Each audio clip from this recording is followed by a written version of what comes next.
Toppers IAS club academy में आप सभी का हार्दिक स्वागत है।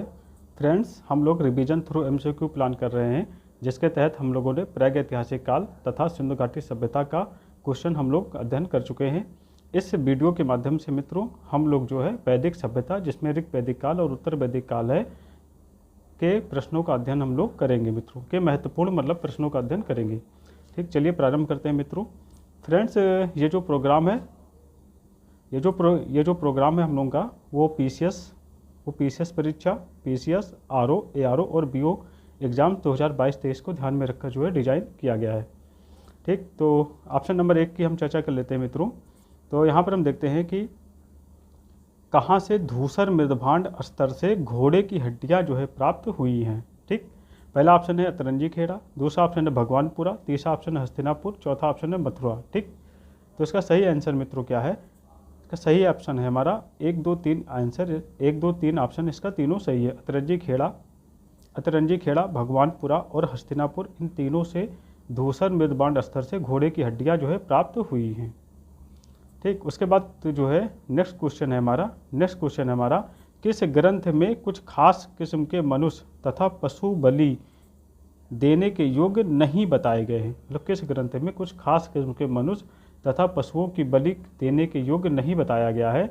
ऑप्शन नंबर ए है फ्रेंड्स ऐतरेय ब्राह्मण, ऑप्शन नंबर बी है कौशितकी ब्राह्मण, ऑप्शन नंबर सी है तैतरेय ब्राह्मण, ऑप्शन नंबर डी है सतपथ ब्राह्मण। ठीक, तो इसका सही आंसर मित्रों हमारा है सतपथ ब्राह्मण, इसका सही आंसर है। ठीक, उसके बाद क्वेश्चन नंबर 3 है हमारा निम्नलिखित में से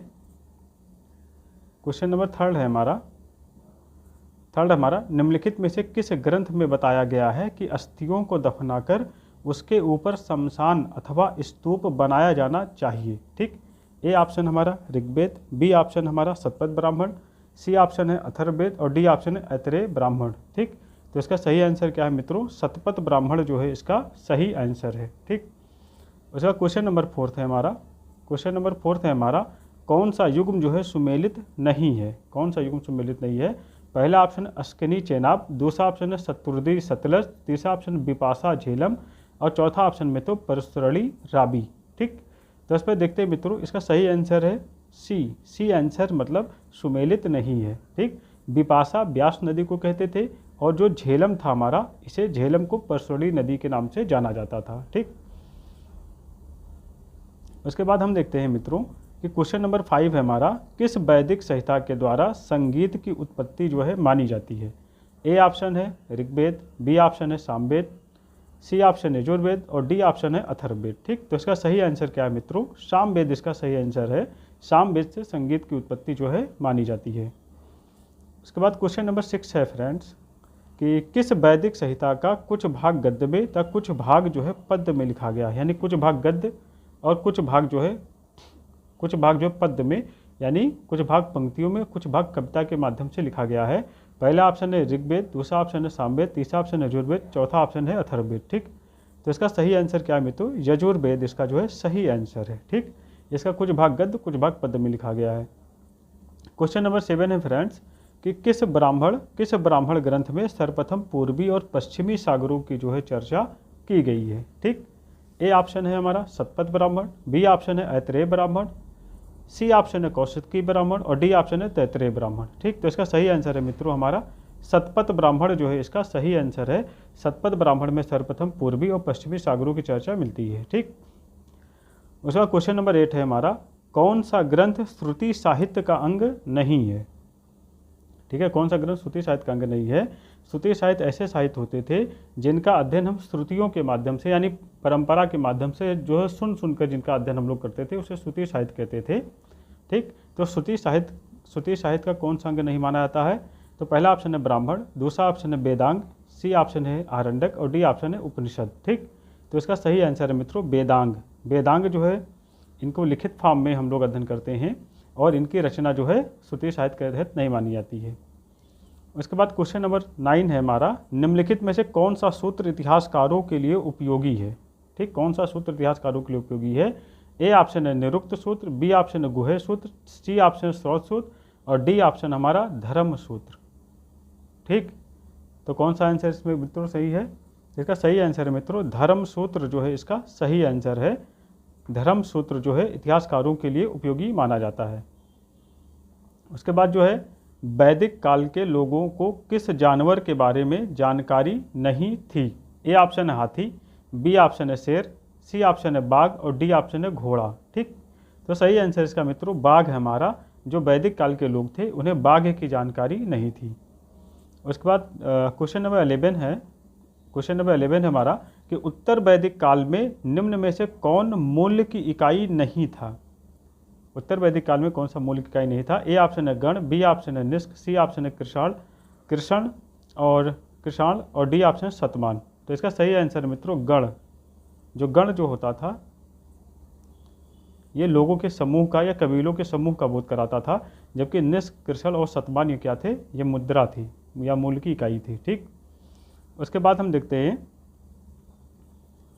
ऋग्वेद के किस मंडल में सर्वप्रथम शूद्रों की चर्चा मिलती है? ऋग्वेद के किस मंडल में जो है सर्वप्रथम शूद्रों की चर्चा मिलती है?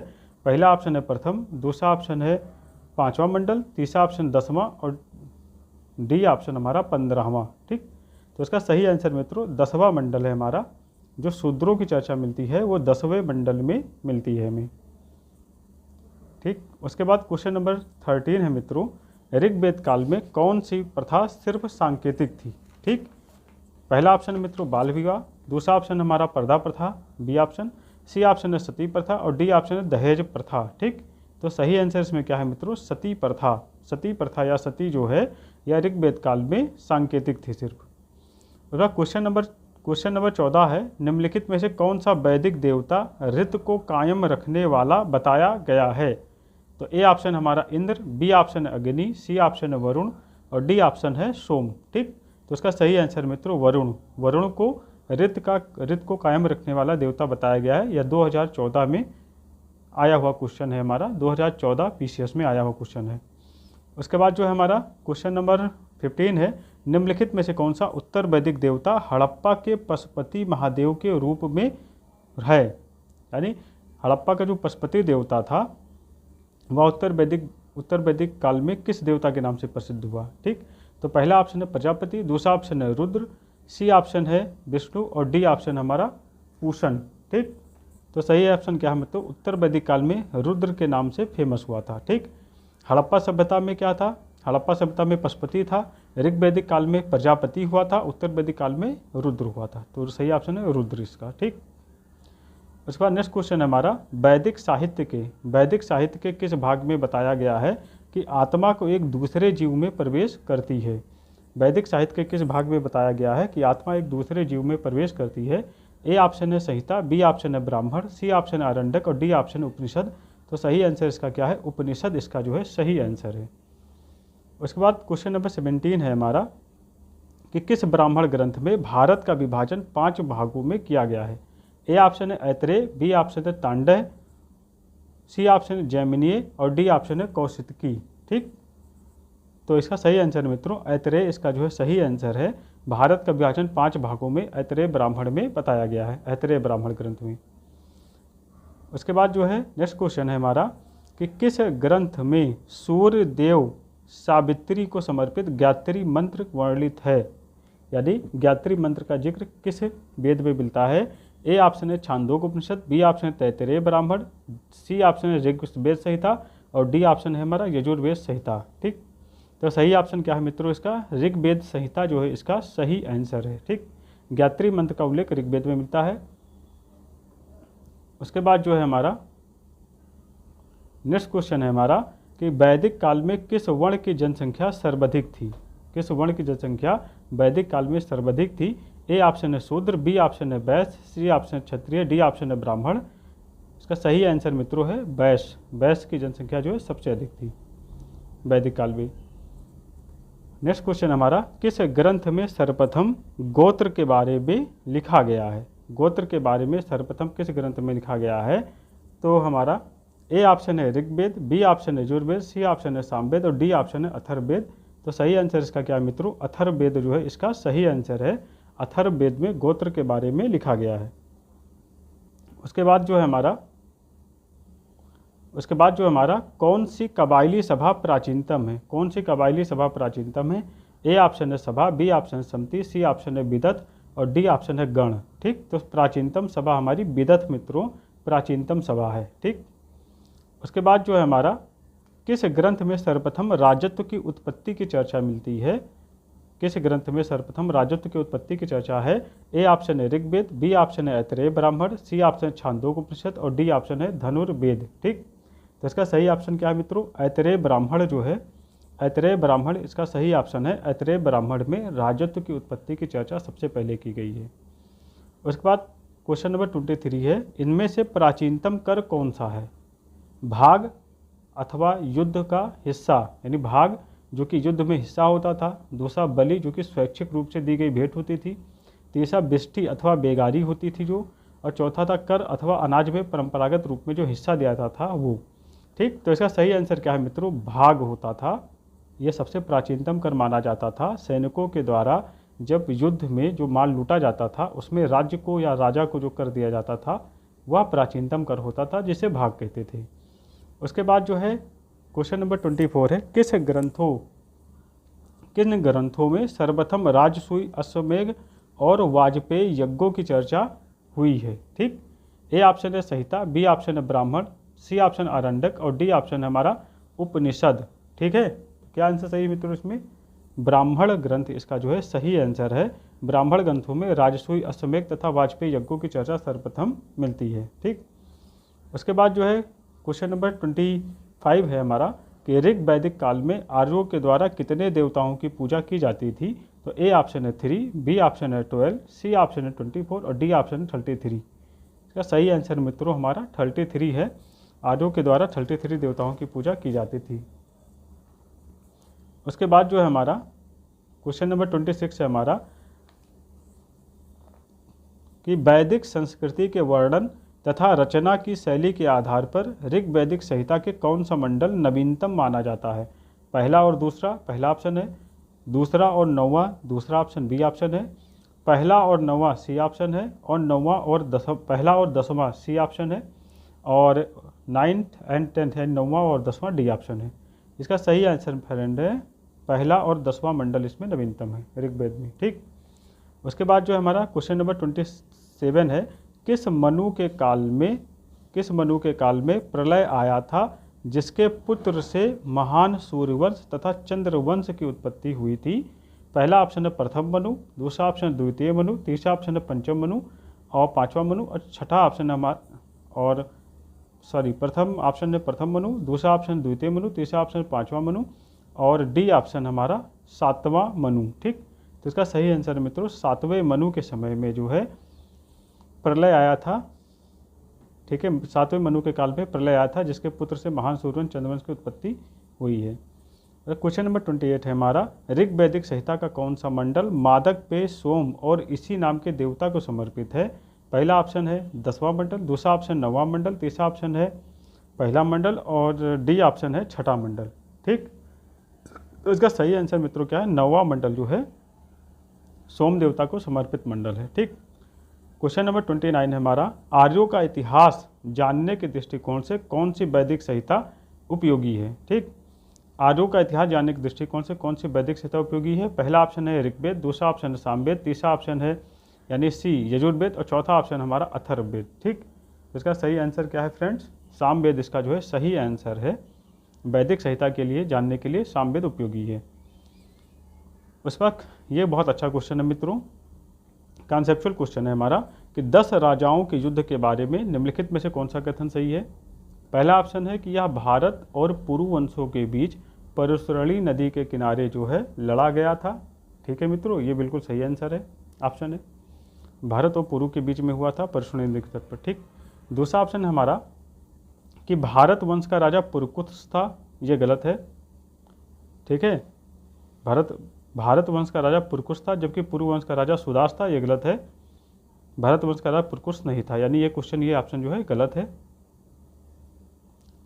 सी ऑप्शन हमारा पुरु वंश की कई अन्य कबीलों की मदद के बावजूद भारत विजयी हुआ था या भारत विजयी हुआ था, बिल्कुल सही है, ये ऑप्शन सही है हमारा। उसके बाद हम देखते हैं फोर्थ ऑप्शन है हमारा कि बाद में विजेता भारत वंश तथा विजित पुरु वंश ने मिलकर कुरु वंश की स्थापना की, यह भी ऑप्शन सही है हमारा।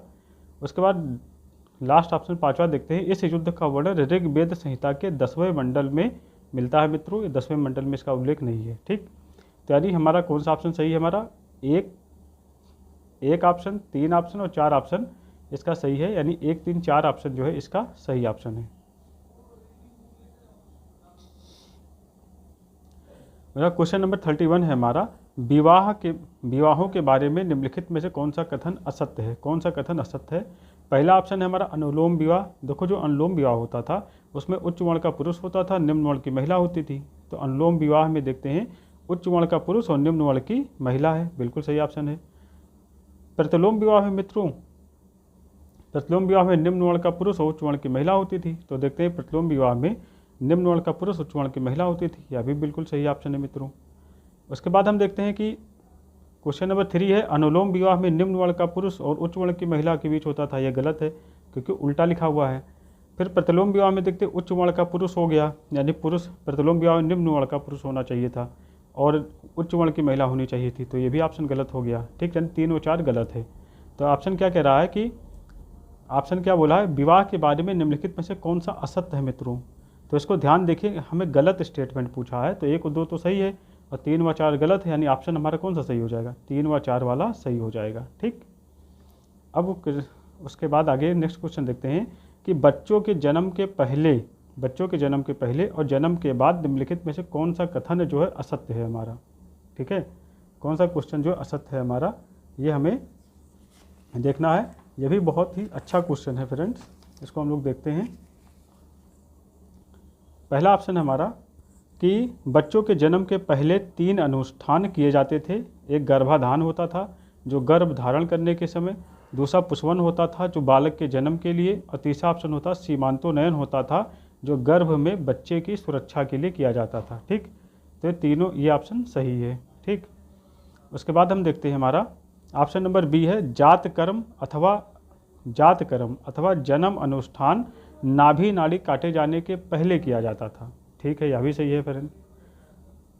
क्वेश्चन नंबर सी है, चूड़ाकर्म, ऑप्शन नंबर सी है, चूड़ाकर्म अथवा मुंडन सिर्फ बालकों का उनके तीसरे साल में किया जाता था। तो चूड़ाकर्म आज भी जो है तीसरे या 5वें वर्ष में किया जाता है। ठीक है, और चौथा ऑप्शन था हमारा कि उपनयन अथवा द्विज का स्तर प्राप्त किए जाने वाला अनुष्ठान सामान्यतः उच्च वर्ण के बालकों का उनके 8वें वर्ष में किया जाता था। तो यह भी ऑप्शन जो है सही है। ठीक, तो इस प्रकार हम देखते हैं मित्रों, उपरोक्त जो सभी आंसर इसमें सही है आपके। ठीक, उसके बाद नेक्स्ट क्वेश्चन है हमारा कि निम्नलिखित में से कौन सा उपवेद है? निम्नलिखित में से कौन सा उपवेद है? तो हम देखते हैं, पहला ऑप्शन शिक्षा, दूसरा ऑप्शन है ज्योतिष। तो शिक्षा और ज्योतिष जो है हमारे ये वेदांग के अंग होते हैं, जो 6 अंग होते हैं वेदांग के, तो इसमें शिक्षा और ज्योतिष होता है। जबकि गंधर्व, सी आप 3 नंबर पर है गंधर्व, 4th नंबर पर शिल्प, 5 पर आयुर और 6 पर है धनुर। ठीक, तो हम गंधर्व, शिल्प, आयुर और धनुर ये सब क्या उपवेद है मित्रों। तो 3, 4, 5 एंड 6 ऑप्शन इसमें सही हो जाएगा, यानी बी ऑप्शन जो है इसका सही हो जाएगा। 3, 4, 5 एंड 6 वाला ऑप्शन, यानी बी ऑप्शन इसका जो है सही हो जाएगा। ठीक है, 3, 4, 5 एंड 6 वाला ऑप्शन जो होगा वो सही हो जाएगा, यानी सी ऑप्शन इसका सही हो जाएगा। ठीक, उसके बाद नेक्स्ट क्वेश्चन देखते हैं। क्वेश्चन नंबर जो है 34 है हमारा, निम्नलिखित में से उत्तर वैदिक काल में किसका उपयोग व्यापार में विनिमय के माध्यम के रूप में किया जाता था? उत्तर वैदिक काल में विनिमय के साधन के रूप में किसका प्रयोग करते थे? नंबर 1 था निष्क, दूसरा था कृशल, तीसरा था सतमान, चौथा था गण और 5वां था सेड़ी। ठीक, तो इसमें हम देखते हैं मित्रों कि निष्क, कृशल और जो सतमान होता था, इनका जो है व्यापारिक गतिविधियों में मुद्रा के रूप में उपयोग जो है किया जाता था, जो कि विनिमय के साधन के रूप में। निष्क, कृशल और सतमान, यानी 1, 2, 3 ऑप्शन इसका जो है सही है हमारा। ठीक, उसके बाद नेक्स्ट क्वेश्चन है हमारा कि वैदिक काल की निम्नलिखित राजनीतिक संस्थाओं की इकाइयों को अवरोही क्रम में सजाएं। अवरोही क्रम में सजाएं मतलब कि घटते हुए क्रम में जो है सजाएं। ठीक है, तो हम देखते हैं अवरोही क्रम में सजाना यानी घटते हुए क्रम में सजाना है, तो इसमें सबसे बड़ा कौन सा था? राष्ट्र था, तो 4 ऑप्शन पहले नंबर पर आ जाएगा। ठीक है, राष्ट्र जो है इसमें सबसे बड़ा था, तो 4 पहले नंबर पर आ जाएगा। फिर गण था उससे छोटा, तो 2 हो जाएगा। फिर 20 था उससे छोटा 1 हो जाएगा, फिर क्या था 20 के नीचे ग्राम था तो ये हो जाएगा 3 हो जाएगा, और फिर कुल था सबसे नीचे था। ठीक है, राष्ट्रगण 20 हो गया। उसके बाद ग्राम चौथे नंबर पर था मित्रों, और कुल जो है 5वें नंबर पर था। ठीक है, तो उसमें क्या होता था वैदिक काल में, सबसे छोटी परिवार की इकाई क्या होती थी, परिवार होता था, परिवार का समूह कुल होता था, कुल से ग्राम बनता था, ग्राम से 20 से गण और गण से राष्ट्र बनता था। ठीक, तो इस पर इसका सही ऑप्शन क्या हो जाएगा, सही ऑप्शन इसका क्या हो जाएगा हमारा, बताइए आप लोग। ठीक, इसका ए ऑप्शन जो सही हो जाएगा, जिसमें हमारा ऑप्शन आएगा 4 2 1 3 5, 4 2 1 3 और 5 इसका सही आंसर हो जाएगा, यानी ए ऑप्शन इसका 4 2 1 3 और 5 वाला ऑप्शन इसका सही हो जाएगा। ठीक, उस पर नेक्स्ट क्वेश्चन है हमारा क्वेश्चन नंबर 36, ऋग्वैदिक कालीन इंद्र के बारे में कौन सा कथन जो है सत्य है, कौन सा कथन सत्य है कि ऋग्वेद में लगभग 250 श्लोक उसको समर्पित हैं। ठीक है, ऋग्वेद काल में 250 श्लोक जो इंद्र से संबंधित 250 श्लोक। ठीक है, उसके बाद वह युद्ध का नेता होता था, यह भी सही है। वह आम जनता तथा देवताओं के बीच मध्यस्थ का काम करता था, वह आम जनता तथा देवताओं के बीच में मध्यस्थ का काम करता था, यह भी सही था मित्रों। और वह जो है वर्षा का देवता नहीं, सॉरी, वह आम जनता व देवताओं के बीच मध्यस्थ का काम करता था, ये गलत है, ये अग्नि करता था। कौन करता था, जो अग्नि देवता होते थे वो आम जनता और देवता के बीच मध्यस्थ का काम अग्नि करते थे, इसलिए 3 ऑप्शन गलत हो जाएगा। वह वर्षा का देवता था, यह ऑप्शन सही है, यानी 1, 2 और 4 ऑप्शन इसमें सही होगा। ठीक, 1 2 4 इसका ऑप्शन जो है वो सही हो जाएगा। ठीक है, उसके बाद क्वेश्चन नंबर 37 है हमारा। ठीक है, क्वेश्चन नंबर 37 इसमें हमारा है कि कौन सा देवता उत्तर वैदिक काल की सर्वाधिक महत्वपूर्ण देवता माना जाता है, कौन सा देवता उत्तर वैदिक काल में सर्वाधिक महत्वपूर्ण माना जाता है। पहला ऑप्शन है इंद्र, दूसरा ऑप्शन है प्रजापति, तीसरा ऑप्शन है अग्नि, चौथा ऑप्शन है विष्णु, 5वां ऑप्शन है रुद्र और 6ठा ऑप्शन है हमारा वरुण। ठीक, तो हम देखते हैं तो उत्तर वैदिक काल में हम देखते हैं तो कौन कौन से देवता आपके फेमस हुए थे। एक तो प्रजापति थे, दूसरा विष्णु थे, मतलब प्रजापति 2 वाले ऑप्शन, विष्णु 4 और वरुण 6। ठीक है, ये 2 4 6 ऑप्शन जो है इसका जो है सही आंसर हो जाएगा 2 4 एंड 6। ठीक, 2 4 एंड 6 इसका सही ऑप्शन हो जाएगा, यानी सॉरी 2 4 वरुण नहीं होगा, इसमें हो जाएगा, 1 मिनट मित्रों, ये वरुण वाला ऑप्शन नहीं होगा, इसका जो सही आंसर हो जाएगा नंबर 1 प्रजापति, दूसरा विष्णु और तीसरा हमारे रुद्र होंगे। ठीक, तो 2 4 5 यानी 2 4 5 वाला ऑप्शन इसका जो है सही हो जाएगा। ठीक, 2 4 एंड 5 ऑप्शन इसका सही होगा। नेक्स्ट क्वेश्चन है हमारा तालिका वाली क्वेश्चन है हमारे ABC के, इसको मिलान करना है। ठीक है, बहुत अच्छा क्वेश्चन है फ्रेंड्स, इसको हम लोग देख लेते हैं। तो इसमें हम लोग देखते हैं क्या कि जो मारुत देवता था, मारुत देवता जो था वो झंझावत का देवता था। मारुत देवता क्या था, वो झंझावत का देवता था। ठीक है, यानी ए का हो जाएगा 2। उसके बाद हम देखते हैं मित्रों कि जो उषा थी,